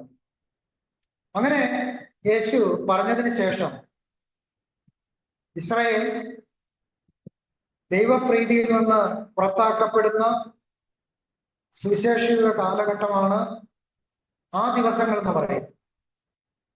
ആ ദിവസങ്ങൾക്ക് ശേഷമാണ് ഈ പുതിയ ഉടമ്പടി ഉണ്ടാക്കപ്പെടുന്നത്. ഇരമ്യാവ് 16:18 നാം വായിക്കുന്നത് ദൈവം ഇതിനെ ഇരട്ടി എന്ന് വിളിക്കുന്ന ഒരു കാലമാണ്. ഇരട്ടി. അവർ എന്റെ ദേശത്തെ തങ്ങളുടെ മികച്ച വിഗ്രഹങ്ങളാൽ മലിനമാക്കി എന്റെ അവകാശത്തെ തങ്ങളുടെ ആവർത്തികളെ കൊണ്ട് നിറച്ചിരിക്കാൻ ഞാൻ ഒന്നാമത് അവരുടെ അകൃത്യത്തിനും അവരുടെ പാപത്തിനും ഇരട്ടിച്ച് പകരം ചെയ്യും. ദൈവം ഇരട്ടിച്ച് പകരം ചെയ്യുന്ന ഒരു കാലഘട്ടം. ഇസ്രായേൽ വളരെയധികം കഷ്ടങ്ങളിലൂടെയും പീഡനങ്ങളിലൂടെയും കടന്നു പോകുന്ന ഒരു കാലഘട്ടം. അപ്പൊ ഈ ന്യായവിധികൾക്കിടയിലുള്ള അവരെ ലൂക്കോസ് 16-ാം അധ്യായത്തില് നമ്മൾ വായിക്കുന്ന ധനവാന്യൻ ലാസറിന്റെ ഉപമയിൽ ജ്വാലകളുടെ മധ്യയുള്ള ധനികനിലൂടെയാണ് പ്രതീകപ്പെടുത്തുന്നത്. യഹൂദനെയാണ് ധനികൻ കാണിക്കുന്നത് നമുക്കറിയാം. ലൂക്കോസ് 16:23 വായി. ധനവാനും മരിച്ച് അടക്കപ്പെട്ടു. പാതാളത്തിൽ യാതന അനുഭവിക്കുമ്പോൾ മേലോട്ട് നോക്കി ദൂരത്ത് നിന്ന് അബ്രഹാമിനെയും അവന്റെ മടിയിൽ ലാസറിനെയും കണ്ടു. അപ്പൊ ഇനി ഈ പുതിയ ഉടമ്പടി എന്ത് ചെയ്യും എന്ന് മനസ്സിലാക്കാൻ നമുക്ക് ശ്രമിക്കാം.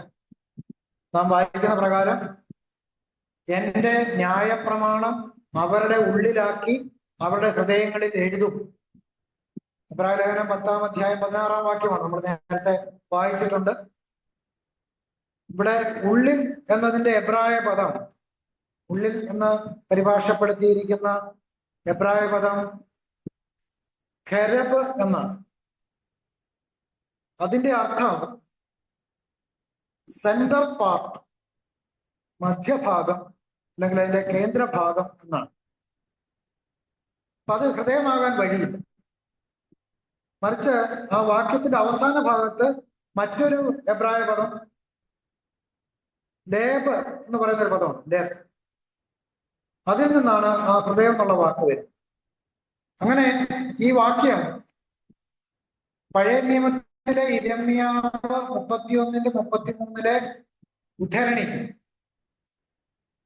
അത് വിവർത്തനം ചെയ്യുമ്പോൾ ഞാൻ എൻ്റെ നിയമം അവരുടെ മനസ്സിൽ വയ്ക്കും, അല്ലെങ്കിൽ അവരുടെ മനസ്സിൽ നിക്ഷേപിക്കും, അവരുടെ ഹൃദയങ്ങളിൽ എഴുതും എന്നാണ് വേണ്ടത്. എൻ്റെ നിയമം അവരുടെ മനസ്സിൽ വയ്ക്കും എന്ന് പറയുന്നതിന്റെ അർത്ഥം എന്താണ്?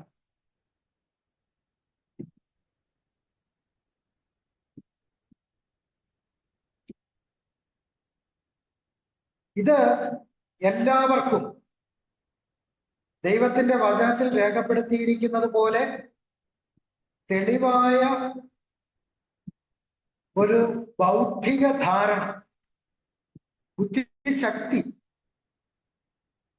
ഉൾക്കൊള്ളാനുള്ള, ഗ്രഹിക്കാനുള്ള ആ ഒരു കഴിവ് ലഭിക്കും എന്നുള്ളതിനെയാണ് സൂചിപ്പിക്കുന്നത്. അതാണ് എൻ്റെ നിയമം അവരുടെ മനസ്സിൽ വയ്ക്കും എന്ന് പറയുന്നതുകൊണ്ട് സൂചിപ്പിക്കുന്ന അതാണ്. ഹബക്കൂക്ക് 2:14 നാം വായിക്കുന്നത് വെള്ളം സമുദ്രത്തിൽ നിറഞ്ഞിരിക്കുന്നത് പോലെ ഭൂമി യഹോവയുടെ മഹത്വത്തിന്റെ പരിജ്ഞാനത്താൽ പൂർണ്ണമാകും എന്നാണ്.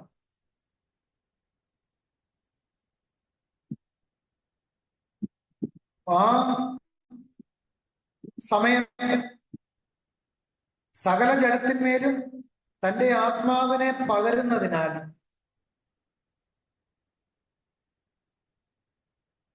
ദൈവം ആ കാലത്ത് സകല ജഡത്തിന്മേലും തന്റെ ആത്മാവിനെ പകരുന്നതിനാൽ ഇത് കൂടുതൽ ഉറപ്പാക്കപ്പെടുകയാണ്. അപ്പൊ പുതിയ നിയമ ഉടമ്പടി നടക്കുന്ന ദൈവത്തിന്റെ രാജ്യത്തില് ദൈവം തന്റെ നിയമം എല്ലാവരെയും അറിയിക്കുന്നു. അതാദ്യം നമ്മൾ പറയുന്നത് പോലെ ഇത് ഇസ്രായേലിനോടാണ് പറയുന്നത്. യഹൂദാ ഗൃഹത്തോടും ഇസ്രായേൽ ഗൃഹത്തോടും ഞാൻ ചെയ്യുന്ന നിയമം അത് പിന്നീട് സകല മനുഷ്യവർഗത്തിനുമായി നൽകപ്പെടുകയാണ്. അപ്പൊ എല്ലാവർക്കും ദൈവത്തിന്റെ നിയമങ്ങൾ ഗ്രഹിക്കാനും മനസ്സിലാക്കാനും കഴിയും എന്നാണ് ഈ പ്രവചനം നമ്മോട് പറയുന്നത്. അവരുടെ ഹൃദയങ്ങളിൽ എഴുതും എന്ന് പറയുന്നു. അവരുടെ മനസ്സിൽ വയ്ക്കും എന്ന് പറയുന്ന പോലെ തന്നെ അവരുടെ ഹൃദയങ്ങളിൽ എഴുതും എന്ന് പറയുന്നു. അത് അവരുടെ ഉദ്ദേശ്യത്തെ, അവരുടെ ഇച്ഛയെക്കുറിച്ചുള്ള പരാമർശമാണ്.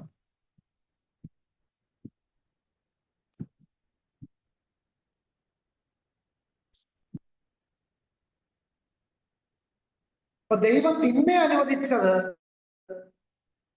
ഇസ്രായേൽ ഉൾപ്പെടെ ഉള്ള മുഴുവൻ ലോകത്തിനും തിന്മയുടെ ഫലമായി ഉണ്ടാകുന്ന അനുഭവങ്ങൾ നൽകുന്നതിനും ദൈവത്തെ അനുസരിക്കുന്നതിനും അനുസരിക്കാതിരിക്കുന്നതിനും തമ്മിലുള്ള വലിയ വ്യത്യാസം കാണിക്കുന്നതിനും അത് പ്രകടമായി അംഗീകരിക്കുന്നതിനുമാണ്. നമ്മൾ മനസ്സിലാക്കുന്നു ദൈവം ലോകത്ത് തിന്മ അനുവദിച്ചു. അതിന്റെ പ്രയോജനം എന്താണ്? അതിന്റെ നേട്ടം എന്താണ്? തിന്മ എത്ര വർജിക്കേണ്ട ഒരു സംഗതിയാണ്, അത് എത്രമാത്രം ദോഷകരമാണ്. അതുപോലെ തന്നെ ദൈവത്തെ അനുസരിക്കുക, ദൈവത്തെ അനുസരിക്കാതിരിക്കുക, അതിന്റെ ആ വ്യത്യാസം അത് മനസ്സിലാക്കണം. അതിനുവേണ്ടിയാണ് ദൈവം തിന്മ ലോകത്ത് അനുവദിച്ചത്. സങ്കീർത്തനങ്ങള് 119 127 128 വായിക്കും. അതുകൊണ്ട് നിന്റെ കൽപ്പനകൾ എനിക്ക് പൊന്നിലും തങ്കത്തിലും അധികം പ്രിയമാകുന്നു. ആകയാൽ നിന്റെ സകല പ്രമാണങ്ങളും ഒത്തതന്നെ എഴുതി ഞാൻ സകല വ്യാജമാർഗത്തെയും വെറുക്കുന്നു. നമുക്കറിയാം ദൈവം തിന്മ അനുവദിച്ചു, അതിന്റെ ഫലങ്ങൾ ലോകം അനുഭവിച്ചുകൊണ്ടിരിക്കുന്നു. ആ വലിയൊരു അനുഭവ സമ്പത്തോടു കൂടിയായിരിക്കും സകല മനുഷ്യരും പുനരുത്ഥാനം ചെയ്തു വരിക, ഉയർത്തെഴുന്നേറ്റ് വരിക. ആ അനുഭവ സമ്പത്ത് അവരെ നന്മയിലേക്ക് നയിക്കാനിടയാണ്. അങ്ങനെ ഇസ്രായേലും മുഴുമാനവരാശിയും സ്വമേധയാ ഹൃദയപൂർവം ദൈവത്തിന്റെ വഴികൾ അന്വേഷിക്കുന്നതിന് ദൈവം തിന്മ ഇപ്പോൾ ലോകത്ത് അനുവദിച്ചിരിക്കുന്നു. മുഴുമാനവരാശിയുടെ മനോഭാവം അന്ന് എന്തായിരിക്കും എന്ന് നമ്മള് 119 സങ്കീർത്തനം 112 വായിക്കുന്നു. നിന്റെ ചട്ടങ്ങളെ ഇടപെടാതെ എന്നേക്കും ആചരിപ്പാൻ ഞാൻ എന്റെ ഹൃദയത്തെ ചായച്ചിരിക്കുന്നു. അനേകരും തങ്ങളുടെ ഖേദം പ്രകടിപ്പിച്ചുകൊണ്ട് അതേ വികാരത്തോടെ പറയുന്നതായിട്ട് നമ്മൾ വായിക്കുന്നുണ്ട്. 119 136. അവർ നിന്റെ ന്യായപ്രമാണത്തെ അനുസരിക്കാത്തതുകൊണ്ട് എന്റെ കണ്ണിൽ നിന്നും ജലനദികൾ ഒഴുകുന്നു. അവർക്കുണ്ടാകുന്ന ആ സങ്കടം, ദുഃഖം, അവർ പശ്ചാത്താപം, ഇതൊക്കെയാണ് അവിടെ സൂചിപ്പിക്കുന്നത്. ഇത് വരുവാനിരിക്കുന്ന ദൈവരാജ്യവുമായി ബന്ധപ്പെടുത്തിയും നമുക്ക് അങ്ങനെ ചിന്തിക്കാവുന്നതാണ്. 119:5. നിന്റെ ചട്ടങ്ങളെ ആചരിക്കേണ്ടതിന് എന്റെ നടപ്പ് സ്ഥിരമായെങ്കിൽ കൊള്ളാമായിരുന്നു. അങ്ങനെ ഈ പുതിയ നിയമ ഉടമ്പടി ഒരു വലിയ വിജയമായി തീരും. കാരണം അത് ആ രാജ്യത്തെ പ്രജകൾ സ്വമേധയാ ഹൃദയപൂർവം അതിന്റെ നിബന്ധനകളും വ്യവസ്ഥകളും ഏറ്റെടുക്കുകയാണ്. അതിലൂടെ തിന്മയെ സംബന്ധിച്ചുള്ള പരിജ്ഞാനം കൊണ്ട് തങ്ങൾക്ക് വഴിതെറ്റിപ്പോയ സാഹചര്യങ്ങളെ കുറിച്ച് അവർ ചിന്തിക്കുകയും അതിലവര് ഖേദം പ്രകടിപ്പിക്കുകയും ഒക്കെ ചെയ്യും. അതുകൊണ്ട് തന്നെയാണ് ഈ പുതിയ ഉടമ്പടി വലിയൊരു വിജയമായി തീരുന്നത്. അത് മോശയുടെ മധ്യസ്ഥതയിൽ രൂപപ്പെട്ട മുമ്പിലത്തെ ന്യായപ്രമാണ ഉടമ്പടി പോലെ ആയിരിക്കുകയും അപ്പൊ ഈ പുതിയ ഉടമ്പടി അബ്രഹാമിന്റെ മറ്റൊരു ഭാര്യയില് പ്രതീകപ്പെടുത്തിയിട്ടുണ്ട്. ആ ഭാര്യയെ കുറിച്ച് വളരെ കുറച്ചു പേർക്ക് മാത്രമേ അറിയൂ. ഗലാത്യ ലേഖനത്തിൽ അപ്പോസ്തലൻ പറയുമ്പോൾ അബ്രഹാമിന് 2 ഭാര്യമാരുണ്ടായിരുന്നു, അവര് ദൈവത്തിന്റെ ഉടമ്പടികളുടെ ചിത്രങ്ങളാണ് എന്ന് പറയുമ്പോൾ അപ്പോസ്തലനും അവിടെ പറയുന്നില്ല ഈ 3ാമത്തെ ഭാര്യയെ. അപ്പോസ്തലൻ ഒരുപക്ഷെ അത് പറയാതിരുന്നത് അന്നത് പറയേണ്ട കാലമല്ലായിരുന്നത് കൊണ്ടാവാം.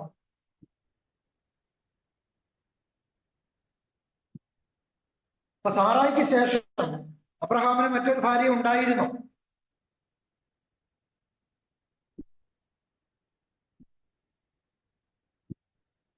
ഒരുപക്ഷെ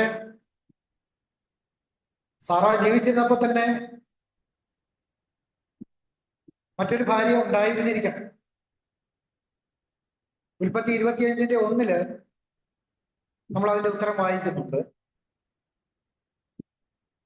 അബ്രഹാം വേറെ ഭാര്യയെ പരിചരിച്ചു, അവൾക്ക് കെത്തൂറ എന്ന് പേർ. അബ്രഹാമിന്റെ ഈ 3ാമത്തെ ഭാര്യ, അവരുടെ പേര് കെത്തൂറ എന്നായിരുന്നു. അത് പുതിയ നിയമ ഉടമ്പടിയെ കാണിക്കുന്നു. അവർക്ക് എത്ര മക്കളുണ്ടായിരുന്നു? ഉൽപ്പത്തി 25:2 നമ്മൾ വായിക്കുന്നു. അവൾ സിമ്രാൻ, യോക്ഷാൻ, വെദാൻ, ഉദ്യാൻ, ഇശ്ബാക്, ശൂബക് എന്നിവരെ പ്രസവിച്ചു. അതെ, അവൾ പ്രസവിച്ചത് ആകെ 6 പുത്രന്മാരെയാണ്. ഇവിടെ 6 എന്ന സംഖ്യ പാപത്തിന്റെയും മരണത്തിന്റെയും അപൂർണതയുടെയുമായ ഇന്നത്തെ അവസ്ഥയിൽ മുഴു മാനവരാശിയും കാണിക്കും.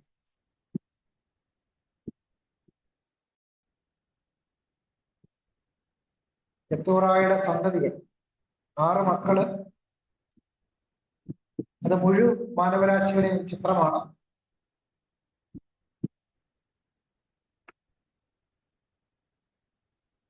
മറ്റൊരു കാര്യം നമ്മൾ ശ്രദ്ധിക്കേണ്ടതുണ്ട്. മോശ ഇസ്രായേൽ ജനത്തെ മിസ്രയീമിൽ നിന്ന് കൊണ്ടുവന്നപ്പോൾ അവരുടെ സംഖ്യ വിവരിച്ചിരിക്കുന്നത് 6 ലക്ഷം. പുറപ്പാട് പുസ്തകം 12:37. എന്നാൽ ഇസ്രായേൽ മക്കൾ കുട്ടികൾ ഒഴികെ ഏകദേശം 6 ലക്ഷം പുരുഷന്മാർ കാൽനടയായി റമസേസിൽ നിന്ന് സുക്കോത്തിലേക്ക് യാത്ര പുറപ്പെട്ടു.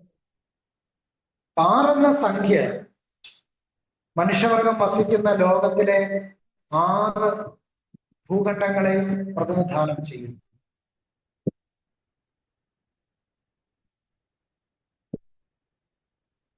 വടക്കേ അമേരിക്ക, തെക്കേ America, Africa, Europe, Asia, Australia,